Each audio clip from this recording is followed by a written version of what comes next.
Hi everybody, Dan Illman, Mike Beer, race number 9 at Pimlico on Friday is the Grade 3 Pimlico Special. Our coverage presented by DRF Bets. Sign up for a new DRF Bets account, bet the Preakness with free cash. You get a $100 deposit match bonus on sign up. DRF.com/bets where you need to go. Here's the field of older horses going 1 mile and 3/16, the Preakness distance in the Pimlico Special. And the number 1 Irish War Crier is your 3-to-1 morning line favorite. This horse has got a big reputation based on his second in last year's Belmont Stakes. Let's talk about his 4-year-old form. He came back in the Howells Hope off the long layoff as the favorite. Ran second economic model. I guess all things considered, Graham Motion was very happy with that as a starting off point. Yeah. Last time out at the Gulfstream Hardacre Mile, he bombed. I guess he had the thumps. Yeah, I don't know what to say about his last race. Obviously, if he shows up Friday and runs that race, he's not gonna get anything. It does sort of feel like there's got to be some kind of an excuse for him for that race. So it was just almost too bad to be believed. I thought his Hell's Hope, for what it was, it was fine. He didn't have any real excuse in that race, but it's not like he ran terrible. It was his first start off the layoff. I'm actually, I was interested to see them go a little shorter with him, those 1-turn miles off the layoff. I thought that might work for this horse. I'm happy to see them stretch him back out for this race. I don't know that I like his 1-turn mile race. And Graham Motion said his electrolytes were all out of whack after that race, and maybe that was the excuse for the Gulfstream Hardacre Mile. But he has been a bit of an inconsistent sort in his career, and he is going to have to deal with a wet track. And it was weird because in the Derby, it looked like he was moving so sweetly for a mile, and he went from 100 to 0 in the last quarter of a mile. Yeah, true enough. I mean, listen, who knows about a wet track for him? The only time it was on it was in the Derby.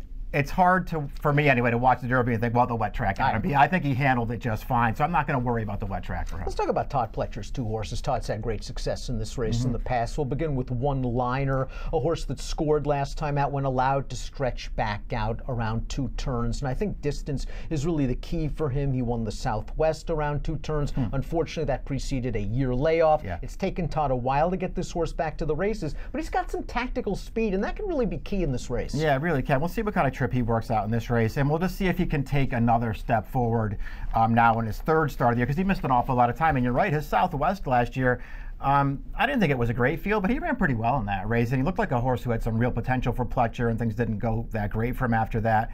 I didn't love his race at Keeneland last time. He got it done in there. I wanted to like that race more, because if I had liked that race more, I would have put him on top in this race, and I didn't do it. But we'll see if he can take a step forward. I'm not going to be surprised if he does. Todd also has the 5 hedge fund, who is expected to be the speed, as we see from our Timeform US pace projector. They have the 5 hedge fund out there. The red bar indicates we're expecting hedge fund will be setting a fast pace. Hedge fund just lost all chance at the start last time out of the Oaklawn Handicap, because it appears he's become a need the lead type. Yeah, it really does. If you want to put a line through the Oaklawn, that's fine. He did have a legit excuse in that race. I don't know, Dan, his first 2 races of the year, are you that excited about either one of those? I know he got a big figure 2 starts back, but I don't know. I'm going to be surprised if he can run that kind of a race back in this spot. Of the 2 Pletcher horses, I much prefer One Liner to this horse. I thought he rode a gold rail in his seasonal debut at Gulfstream against inferior competition. The Essex was a better effort against Untrapped, a horse we'll talk about in a little bit. Hedge fund, if he gets out to the lead, certainly is able to slow it down, has a chance. The 8-something Awesome has been on quite a roll, and I think 5-to-1 is a very generous price on the morning line, considering that his last 3 races are probably fast enough to win this race. He won the General George at 7 furlongs, key because it was over a really sloppy track, which he might get on Friday, and then he stretched out no problem in his last 2, overcoming kind of a moderate pace to win the Charlestown Classic. Yeah, this horse really likes a wet track. That's one thing that you can note about him, considering the weather forecast. And yeah, there's just nothing to pick apart really about his most recent stretch of form. I mean, each of his last 3 races are all really good.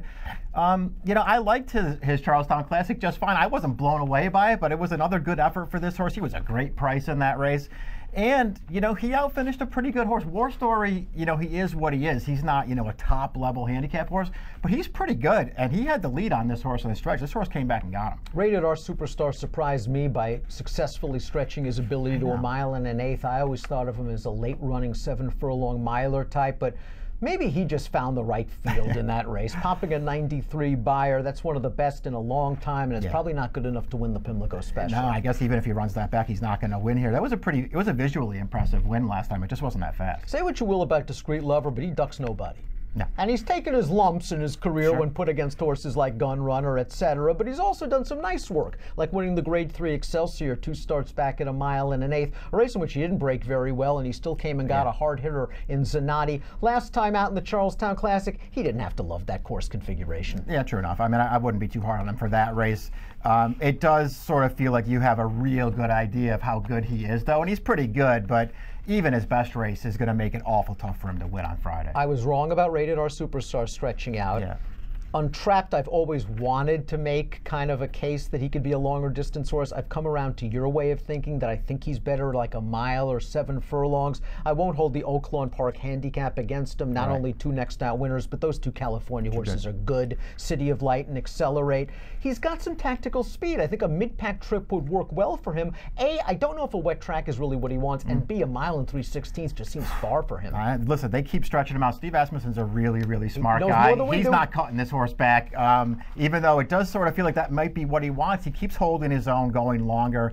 He's okay, Dan. He's going to need to catch a lot of breaks, I think, to win this race. As will Papa Zulu, the 6th, taking a big step up in class after taking advantage of a fast and contested pace at Parks. That 77 Buyer's not going to do it. He has some back buyers way back in the day. Yeah, he's got faster races to get to. He better get to them. Let's take a look at our top picks for the Grade 3 Pimlico Special Stakes. You're going with the horse that's probably simply the best horse, and that's Irish War Cry, who can trip out, and if he runs his best race, is going to win. I'm interested in a Fleet Willie, because if you're really looking for a horse that loves a wet track, it's a Fleet Willie. He's won his last 4 wet track starts by a combined 18 lengths, and I don't think he was embarrassed in the Charlestown Classic off about a 2-month layoff. He was pressing that favorite Diversify, was coming off of a long layoff, and he looked like he was loaded for bear on the backstretch at about the 3 furlong point. He took over the lead, but he was immediately confronted by the Something Awesomes and War Stories of the world, and he got a little bit tired at the end of that race, but I know he can be forward. He likes to beat you. The distance, I don't think, is going to be that much of a question.